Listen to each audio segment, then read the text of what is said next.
Today's discussion will be presented in three sections since we're recording this session for a radio broadcast on Federal News Radio 1500 AM. Feel free to post questions and comments during the session, and we'll try to get them answered online. We're particularly pleased to welcome our moderator, Jason Miller, Executive Editor at Federal News Radio 1500 AM. Let me turn over the reins to Jason to begin today's discussion. Welcome to the panel today.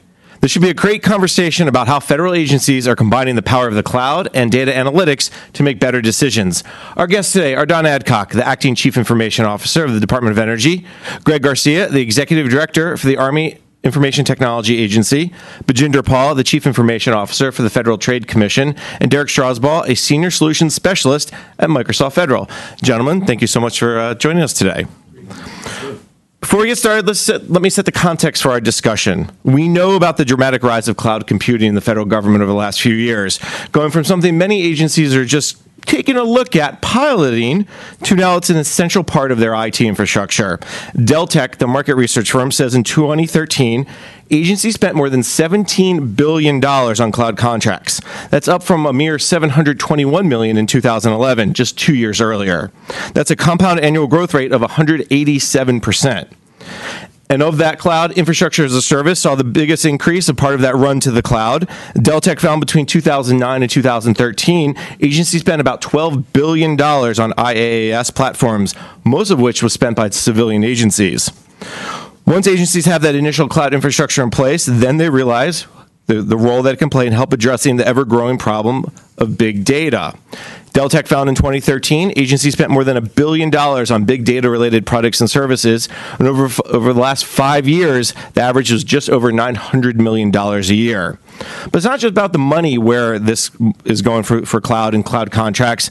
It's also the value agencies are getting of storing their data in the cloud and applying those analytical tools.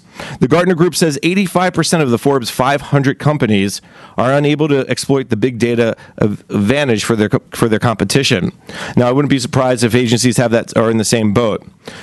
Now, at the same time, it's not just agencies waiting for the big data in the cloud all to come together. There's still plenty of good innovations happening. Let me give you a couple examples. The Defense Information Systems Agency launched in late 2013 a big data in the cloud program called Acropolis. The goal is to capture unstructured data to help improve decision-making capabilities, initially around cybersecurity, but eventually across all functional areas. The General Services Administration put the USAspending.gov portal in the cloud a few years ago to better harness the technology and the big data challenge, and the Recovery Board has been among the federal leaders in using the cloud to deal with data challenges. But even with these inroads, there's still many challenges and unanswered questions, and that's why we're here today. Why are companies and agencies treading water when it comes to taking advantage of big data? How can cloud technologies help them? And what about the cost to implement and manage these tools? That's all part of our discussion. Once again, our guests today are Don Adcock, the Acting Chief Information Officer for the Energy Department, Greg Garcia, the Executive Director for the Army IT Agency, Bajinder Paul, the Chief Information Officer of the Federal Trade Commission, and Derek Strausbaugh, a Senior Solutions Specialist at Microsoft Federal. All right, gentlemen, let's get started on the conversation. Let me turn first to Mr. Adcock from Energy. Cloud, big data, what's the integration? Give me a sense of how Energy is bringing those two concepts together. So at the Department of Energy, we're really bringing the two concepts together by utilizing and discovering data to make better decisions. My thought here is that we really are seeing a natural trend from being a technology sort of based culture and in time and environment where it was bringing information to users and allowing them to have access to a lot of information at any given time, to more of a knowledge-based type of culture where it's not just having access to, rapid access to data, but actually having data and data constructs that make sense, that are usable. It's kind of hard because you don't know what you don't know. And right now we're into this sort of Internet of Things that's just like really bringing and moving data around as fast as you possibly can get it and in large amounts.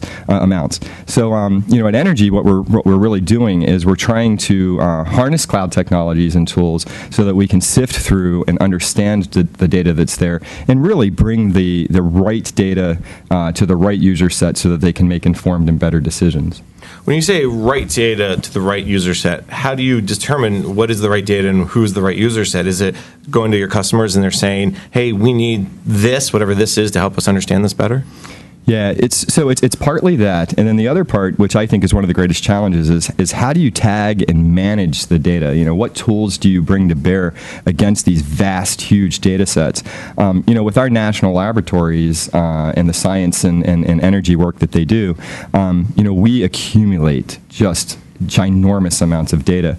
Being able to tag and retrieve that data.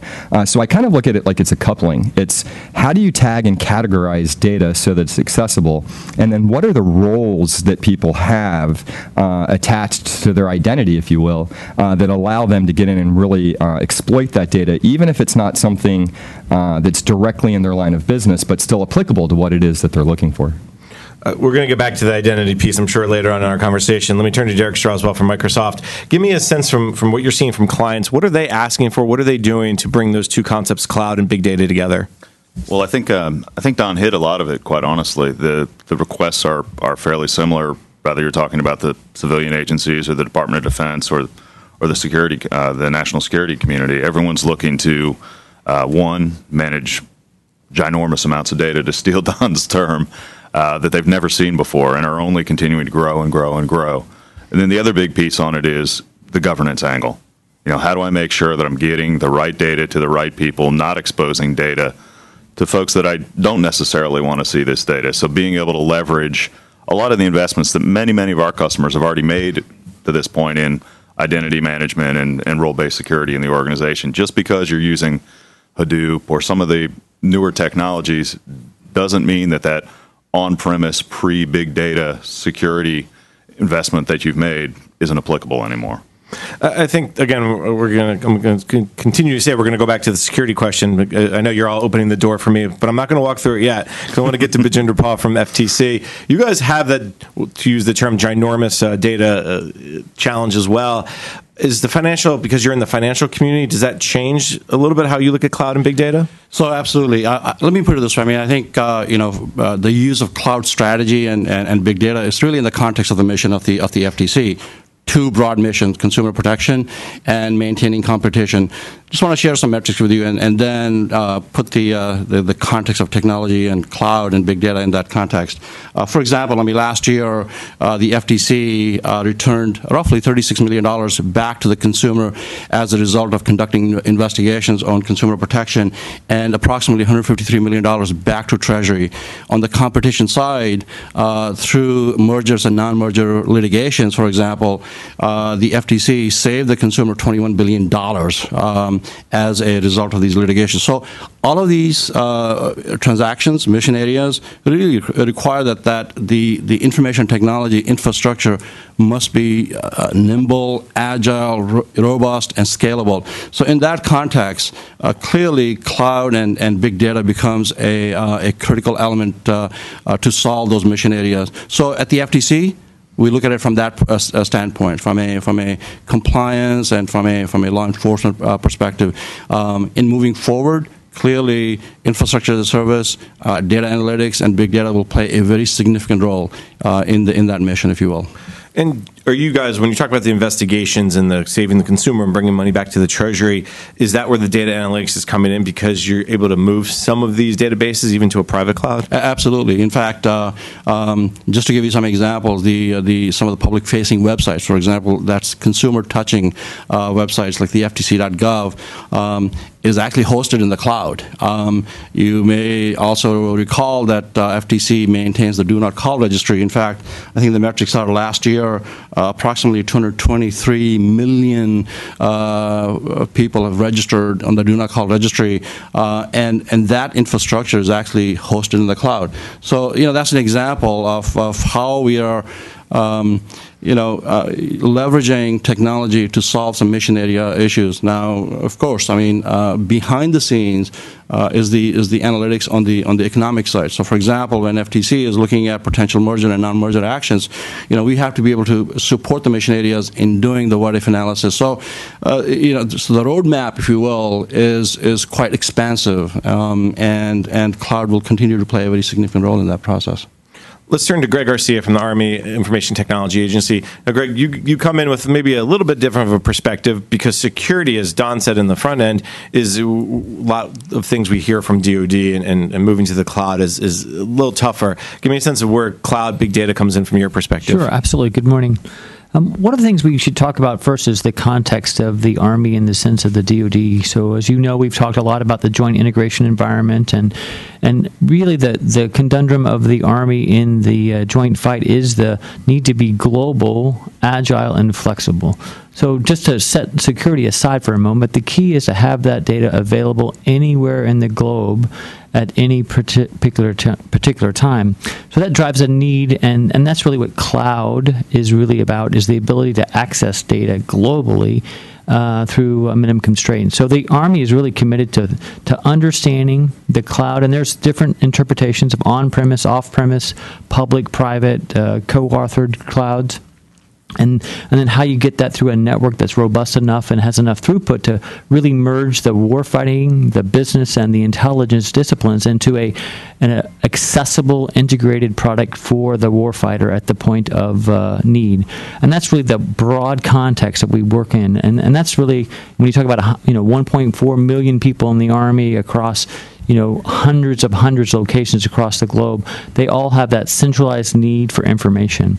So that's where the cloud can come in. And then the big data, or I like to call a lot of data. So that's another challenge about how do you filter out data to really information, and how do you piece that together to make that product usable at the point of need.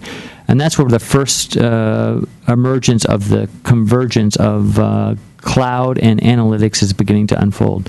Now, as a Tier 2, Tier 3 computer network defense provider for the Pentagon, that's clearly security is one of the big three that I worry about every single day, about how to defend the networks and how to provide that robust cybersecurity point. And that's where analytics and really taking merged data sets and bringing new insights out can really help the agency.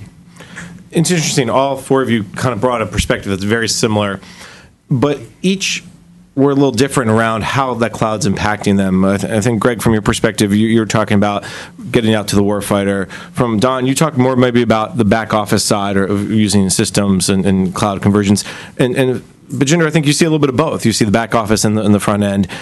Let me turn to Don. From your perspective, is cloud, this convergence of cloud and data analytics, is that happening business systems? Is it happening in mission critical systems? Is there a similar to cloud where you put your toe in first in some areas and then jump in once you get used to the water?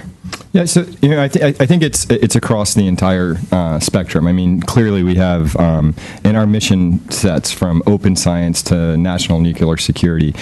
It isn't, in my opinion, necessarily about the back or the front end of data usage. It's about data usage in its entirety. So clearly everything we do at the department, being either in a support position or actually in one of the undersecretaries delivering mission, it's about getting the data to better support and facilitate DOE's mission. So I think the challenge is the same, and I think that the focus and the mission is the same. The bulk of our major data issues reside in our science and nuclear security programs and facilitating those missions, empowering we cut across all three too: defense, education, and science. So being able to understand and provide cloud solutions that support those three, critical areas is clearly in the forefront. If I may add to that, Bajinder. Jason, I think at the FTC, if I may just characterize the use of cloud and big data in the following way, it's all about business agility, quite frankly. I mean, we exist to support the business needs, right? So from the CIO's perspective, from my perspective, essentially what we need is an infrastructure that can be provisioned on demand. Clearly, depending on the type of litigation that's taking place, whether it's in the consumer protection or in the area of competition, we have a ramp up, ramp down of the size and the volume of data and the velocity of data that needs to be processed.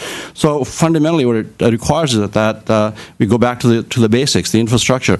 Is the infrastructure scalable enough? Can we provision it on demand so that we can meet the emerging needs of the mission? So it really cuts across the enterprise. So if we're looking at even some of the core applications, for example, let's say the mobile applications, the teleworking application, because we are driven by business agility, it impacts across the enterprise on how we strengthen the infrastructure, and that's where it, quite frankly, it really begins. It's taking care of that foundation, if you will. Another key element to add for that, at least for the DoD, is the multi-tenant complexities.